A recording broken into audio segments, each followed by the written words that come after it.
Doctor Sanjay Kumar ಅವರು, ನಮ್ಮ D ಕೃಷ್ಣರವರು, ಹಾಗೂ ನಮ್ಮ ಬಸವರಾಜ್ ಅವರು, ದಶರಥರವರು, ಹಾಗೆ ನಮ್ಮ ಸಿದ್ದರಾಜ್ ಅವರು, ಎಂದರು ಸಿದ್ದರಾಜ್ ಅವರು ಕೂಡ ನಮ್ಮ ಹಿರಿಯರು.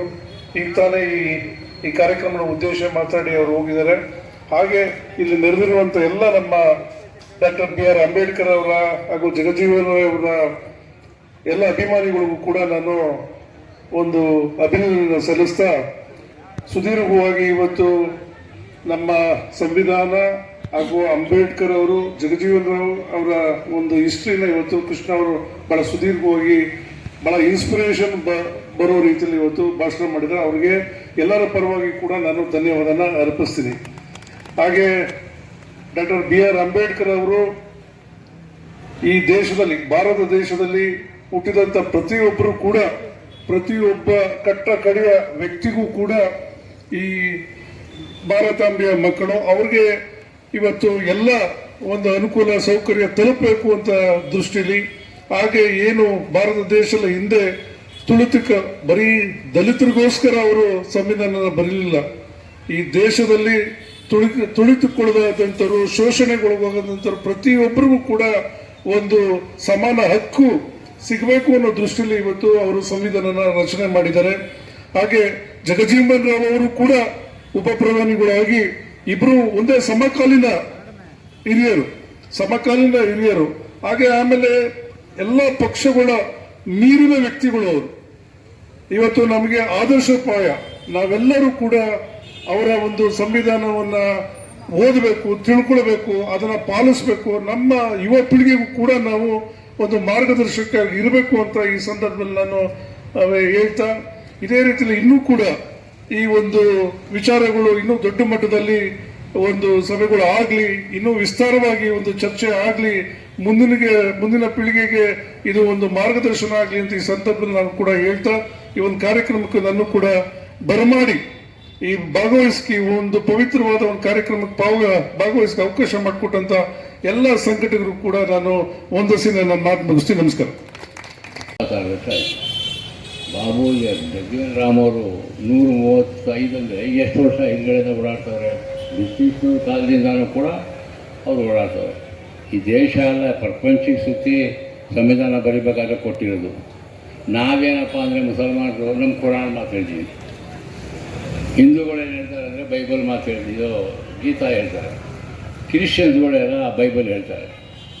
ಆದರೆ ಅಂಬೇಡ್ಕರ್ ಸಂವಿಧಾನ ನೋಡಿದ್ರೆ ಬೇರೆ ನಾಲ್ ಕುರಾನ್ ಅದೆಲ್ಲ ಕೋರ್ಟಲ್ಲಿ ಹೋಗಿ ಕೊಡೋದಿಲ್ಲ. ಆದರೆ ಇವತ್ತು ಅಂಬೇಡ್ಕರ್ ಬರೆದಿರೋ ಸಂವಿಧಾನ ಇದೆಯಲ್ಲ, ಎಲ್ಲರಿಗೊಂದು ಧೈರ್ಯ, ಏನು ಧೈರ್ಯ, ಏನಾದ್ರು ಅನ್ಯಾಯ ಆದ್ರೂ ಹೋರಾಟಕ್ಕೂ ಮಾಡಬೇಕು ಅಂತ ಮಾಡಿದ್ದಾರೆ. ಇದರಲ್ಲಿ ವರ್ಷಕ್ಕೆ ಅಟೆಂಡ್ ಆಗ್ತೀನಿ. ಆದರೆ ನಮ್ಮ ಸರ್ಕಾರ ಏನು ತಪ್ಪು ಮಾಡ್ತಾಯಿದೆ ಅಂದರೆ, ಈ ಜಯಂತಿಗಳಿಗೆ ರಜಾ ಕೊಡ್ತಾರೆ ಸರಿ ಇಲ್ಲ. ರಜಾ ಕೊಟ್ಟರೆ ಯಾರಿಗೆ ಅನುಕೂಲ ಆಯ್ತದೆ? 55 ಭಾನುವಾರ ಇದೆ, 12 ಸೆಕೆಂಡ್ ಸಾಟರ್ಡೇ ಇದೆ, 27 ಜನ ಸಂಘ ಸಮಿತಿ ಕಮಿಟಿ ಇದೆ. ಬರೀ ಮಾಡ್ಕೊಂಡು ಅಧಿಕಾರಿಗಳು ಕೂತ್ಕೊಬಿಟ್ರೆ ಬಡವ್ರ ಕೆಲಸ ಏನಾಗಬೇಕು, ಯಾವಾಗ ಆಗಬೇಕು? ನೀವು ಮಾಡಿ ಜಯಂತಿ ಕಂಪ್ಲೀಟ್ ಮಾಡಿ, ಗೌರ್ಮೆಂಟ್ ರಜಾ ಇದೆಲ್ಲ ಕ್ಯಾನ್ಸಲ್ ಮಾಡಿ ಜಯಂತಿ ಮಾಡಬೇಕು. ಈ ದೇಶಕ್ಕೆ ಜನರು ಎಷ್ಟು ಜನ ಇವಾಗ ಆಟೋನವ್ರ ಕತೆ ಏನು, ಹೋಟ್ಲವ್ರ ಕತೆ ಏನು, ಕೋರ್ಟ್ಗೆ ಹೋಗೋರ ಕತೆ ಏನು? ರಜಾ ಆಗಿಬಿಟ್ರೆ ಹೋಗಿ ಅಂಬೇಡ್ಕರ್ ಫಂಕ್ಷನ್ ಮಾಡಿದಾಗ ಜನ ಬರೋಲ್ಲ. ಅಲ್ಲಿ ಅಧಿಕಾರಿಗಳು ನಿಮ್ಗೆ ರಜಾ ಕೊಟ್ಟಿದ್ದಾರೆ ಅಂಬೇಡ್ಕರ್ ಕಡೆದು ಅಂದರೆ, ನೀವೆಲ್ಲ ಅಧಿಕಾರಿಗಳು ಜನಗಳು ಬರೋದು ಬೇಡಪ್ಪ, ನೀವು ಸಂಬಳ ತೊಗೋತಾ ಇದ್ದೀರಿ, ಅಧಿಕಾರದಲ್ಲಿದೆ, ಒಂದು ಭವನಕ್ಕೆ ಬಂದು ಕುಂತ್ಕೊಳ್ಳೋದಿಲ್ವ?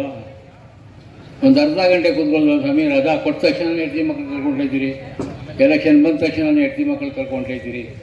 ವೋಟ್ ಮಾಡೋರು ಯಾರು?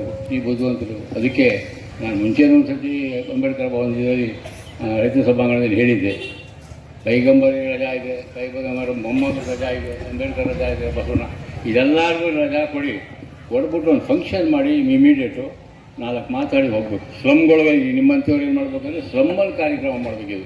ಇದು ಅಂಬೇಡ್ಕರ್ ವಿಷಯದಲ್ಲಿ ಇಲ್ಲಿ 90 ಜನಕ್ಕೆ ಗೊತ್ತಿದೆ.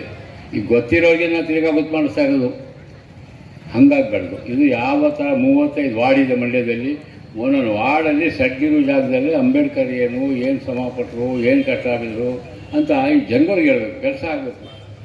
ನಾವು ಅದಕ್ಕೋಸ್ಕರ ಇದು ನನಗೆ ಕರೆದಿ ನನಗೆ ಮಾತಾಡಲಿಲ್ಲ ಅವಕಾಶ ಕೊಟ್ಟಿದ್ದಾರೆ. ಬೇಕಾದಷ್ಟು ಮಾತಾಡ್ಬೋದು.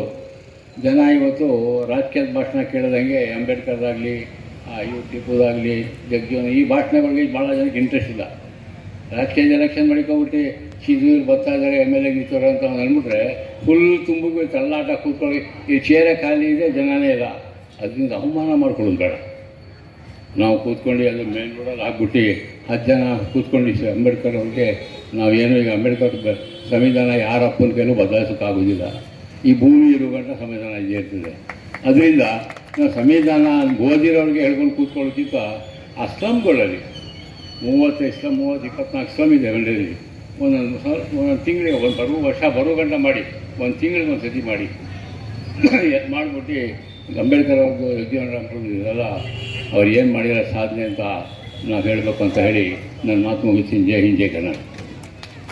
ಅವ್ರನ್ನ ಅಭಿನಂದಿಸ್ಬೇಕು. ಬಂಧುಗಳೇ, ಈ ಒಂದು ಕಾರ್ಯಕ್ರಮದಲ್ಲಿ ಬಹಳ ವಿಶೇಷವಾಗಿ ದಶರಥ ಕುಮಾರ್ ಅವರನ್ನ ಜ್ಞಾಪಿಸ್ತಾ ಹೋದ್ರೆ, ಕಳೆದ 40 ವರ್ಷಗಳಿಂದ ಹಿರಿಯ ಪತ್ರಕರ್ತರಾಗಿ ಕರ್ತವ್ಯ ನಿರ್ವಹಿಸುತ್ತಾ ಹಲವಾರು ಪತ್ರಿಕಾ ರಂಗದಲ್ಲಿ ಹಲವಾರು ಪತ್ರಕರ್ತರನ್ನ ಪರಿಚಯದಲ್ಲಿ ಭಾಗವಹಿಸಿ ಹಾಗೂ ಒಳ ಮೀಸಲಾತಿಯಲ್ಲಿ ಸಹ ಹೋರಾಟದಲ್ಲಿ ಭಾಗವಹಿಸಿ ಜಿಲ್ಲಾದ್ಯಂತ ಪ್ರಚಾರ ಮಾಡುವುದರಲ್ಲಿ ಮುಂಚೂಣಿಯಲ್ಲಿ ಯಶಸ್ವಿಯಾಗಿದ್ದಾರೆ.